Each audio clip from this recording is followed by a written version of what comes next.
selamat datang kembali di channel 1000 Wajah Dongeng Mozaiknya Kisah Dunia. Kali ini, kita akan terbang jauh ke sebuah hutan lebat di tanah Aceh untuk bertemu dengan seekor pemimpin yang sangat bijaksana. Yuk, kita simak bersama kisah si Raja Parkit. Di sebuah hutan yang rimbun dan damai, hiduplah sekawanan burung parkit. Mereka sangat beruntung karena dipimpin oleh seekor Raja Parkit yang bukan hanya gagah, tetapi juga terkenal sangat cerdik dan adil. Setiap hari, Raja Parkit memimpin kawanannya terbang mengelilingi hutan, mencari buah-buahan dan biji-bijian yang lezat. Suara nyanyian dan tawa riang selalu terdengar, mengisi udara hutan yang sejuk. Bagi mereka, kebebasan adalah harta yang paling berharga. Namun, kebahagiaan itu tidak bertahan selamanya. Suatu pagi yang cerah, saat kawanan Parkit hinggap di pohon tempat mereka biasa beristirahat, mereka merasakan ada yang aneh. Dahan-dahan pohon itu terasa sangat lengket. Oh tidak, ternyata seorang pemburu telah memasang perekat yang kuat. Sebuah jebakan yang sengaja dibuat untuk menangkap mereka. Seluruh kawanan Parkit langsung panik. Mereka meronta-ronta dengan sekuat tenaga. Tapi usaha itu sia-sia. Perekat itu semakin kuat menjerat sayap dan kaki mereka. Ketakutan menyelimuti hutan. Kawanan Parkit mulai menangis dan putus asa, merasa akhir mereka telah tiba. Di tengah keputusasaan itu, Raja Parkit mengangkat suaranya, memanggil semua rakyatnya untuk tenang. Tenanglah kawan-kawan, jangan panik. Jika kita panik, kita pasti binasa. Kita harus menggunakan akal kita, seru sang raja dengan tegas. Raja Parkit kemudian menjelaskan rencananya yang cerdik. Dengarkan baik-baik, kita semua harus pura-pura mati. Pemburu hanya menginginkan burung yang hidup. Jika kita terlihat sudah mati, dia pasti akan menganggap kita tidak berguna dan melepaskan kita dari perekat ini. Meskipun awalnya ragu, seluruh kawanan Parkit menuruti perintah raja mereka. Mereka semua menjatuhkan diri dari ranting. Menggantung lemas Siliolala sudah tidak bernyawa lagi. Tak lama kemudian, sang pemburu pun datang untuk memeriksa hasil buruannya. Alangkah kecewanya ia ketika melihat apa yang ia temukan.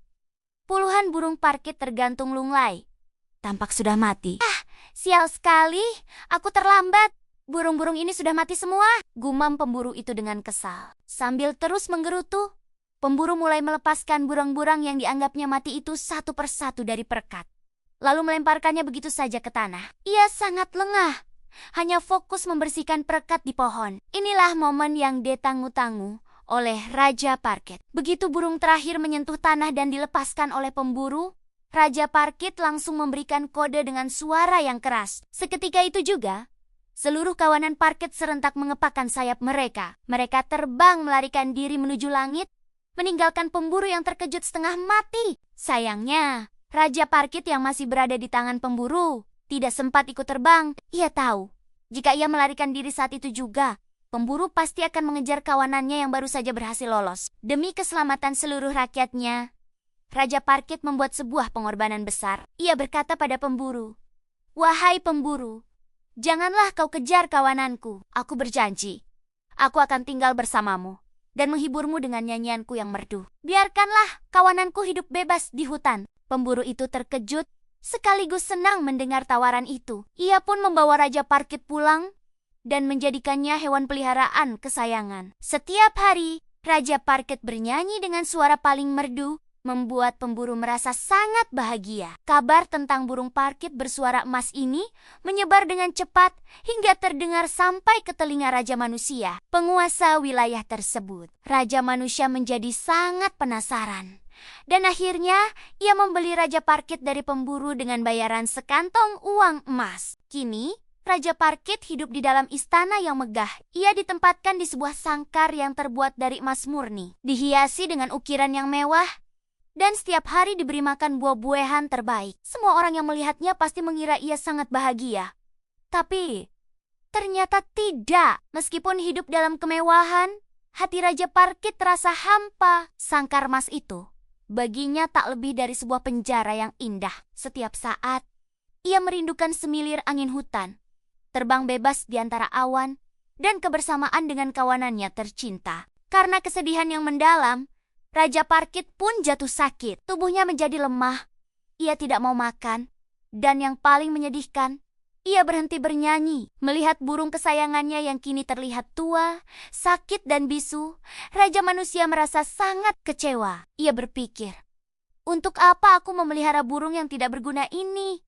Padahal aku sudah membayarnya dengan sangat mahal. Tanpa berpikir panjang, Raja manusia pun membuka pintu sangkar dan melepaskan Raja Parkit, membuangnya begitu saja. Begitu tubuhnya terlempar keluar dari istana, Raja Parkit yang sebenarnya masih kuat langsung mengepakkan sayapnya. Ia terbang tinggi-tinggi sekali menuju puncak pohon tertinggi agar Raja Manusia tidak bisa menangkapnya lagi. Dari sana, ia mulai bernyanyi. Nyanyian itu adalah nyanyian kebebasan.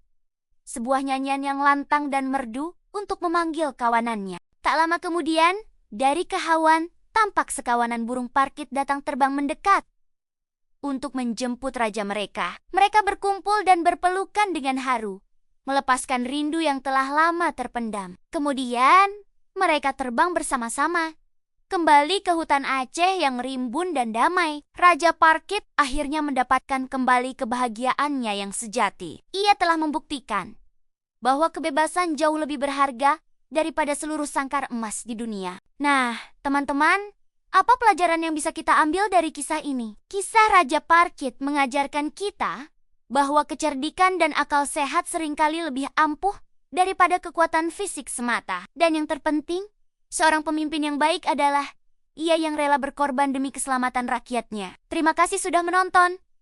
Jangan lupa like, komen, dan subscribe ya. Sampai jumpa di video selanjutnya.